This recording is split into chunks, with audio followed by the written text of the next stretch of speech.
Good morning. This is the last Dharma lesson. This is Dharma Lesson 6.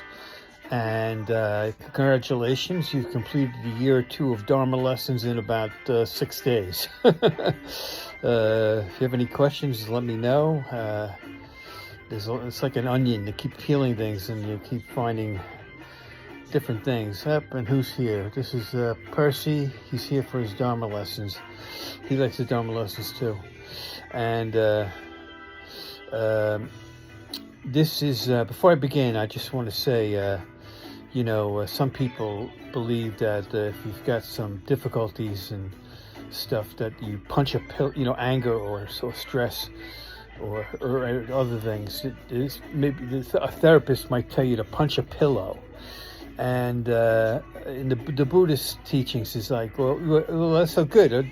Punching the pillow will take care of the stress at that time or the anger, but you haven't gotten rid of the root cause of it. It's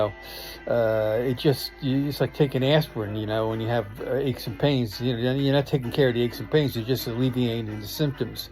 So that's what all this Dharma stuff's about, especially the meditation, is alleviating the root cause of why you're punching a pillow.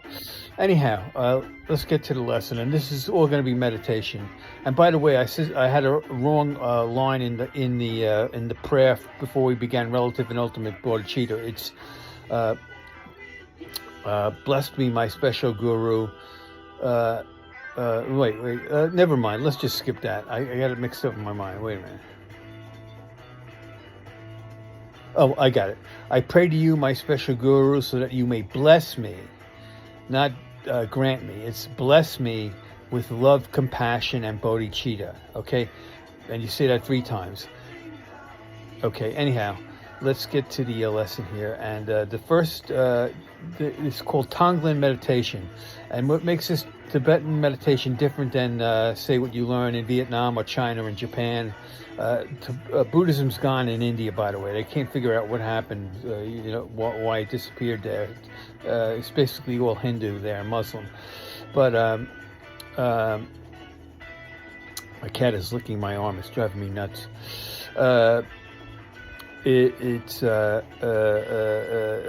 Tibetan Buddhism is giving and taking, and what you're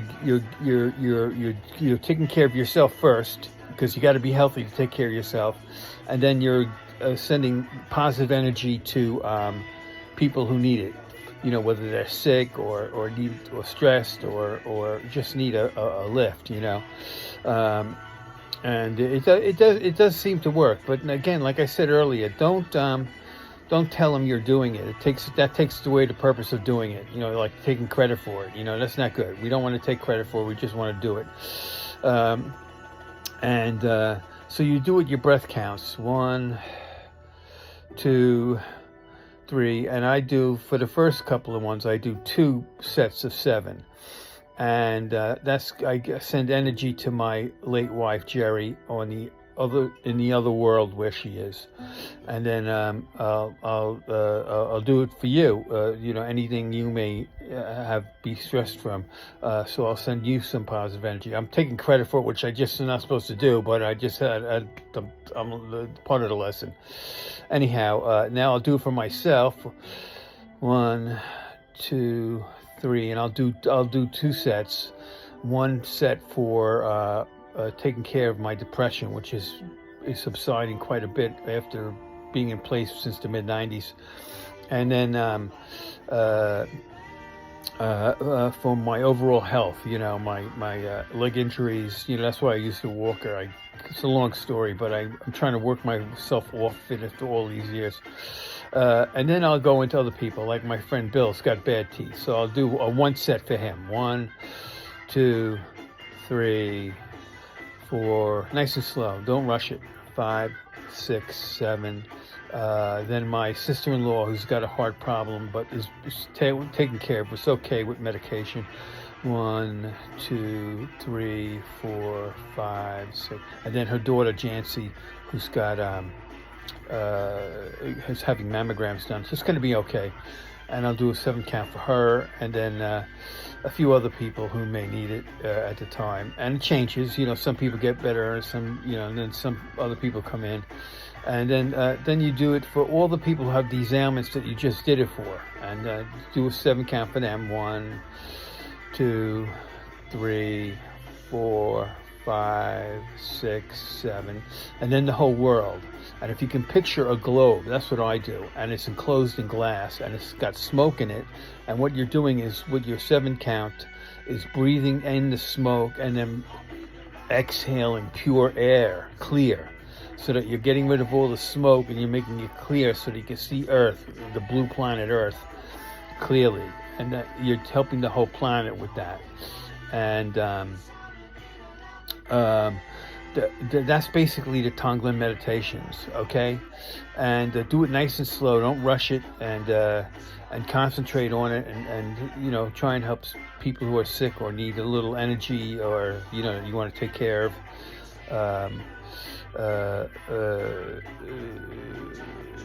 So now, if you envision a bottle of salt water that's been shaken, it becomes foggy.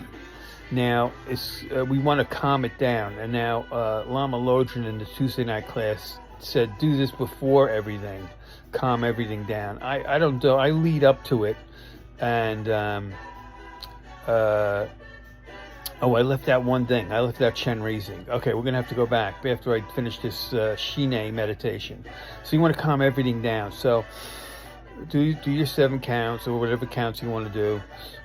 Following, or the empty mind, and it's okay to have thoughts. They call that monkey mind. Just vision as a train. Just don't get on it. Just watch it go by, and do a 7 count. Now, I envision one of the 2 things I envision is we went to Walden Pond once, and it was an Indian summer day in October. It was like 80 degrees, and the water was very still on the pond, and there were these young people bobbing up and down underwater, and then bobbing up above water, and the ripples were coming out towards the shore from them, and that's very calming, and that'll clear the bottle, so that and calm you down to continue with your day.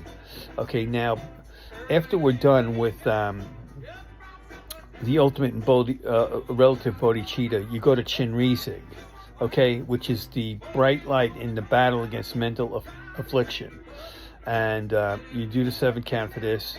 And what this is 2 things you have to do is go through the root lamas, and then you have a little booklet at the monastery that you can get, or you can probably find one online that lists the Tibetan root lamas, and just go through them, or in your mind just go through a few that you're familiar with. It doesn't have to be the whole thing. And then the second thing is the 7 branch prayer, which is the prayer, which is the cure for all the poisons we talked about: desire, pride, anger, jealousy, ignorance, things like that. And you go through that, and that's basically going through Chinrizing. And what you envision then is not a thunderstorm cloud, but one of those big summer clouds that go thousands of feet up into the sky that are puffy white. A very powerful cloud, but it's harmless. You know what I mean? It's just beautiful looking. Envision that as Chen Raising, and go into your Tonglen meditation with that in mind. And it's like it's like going from, it's like supercharging your meditation. And that's why it clouds up the calmness, is because you're so powerful, and it really helps what you're trying to help people with. Anyhow, that's the story. That's the whole Dharma path. And have a nice day.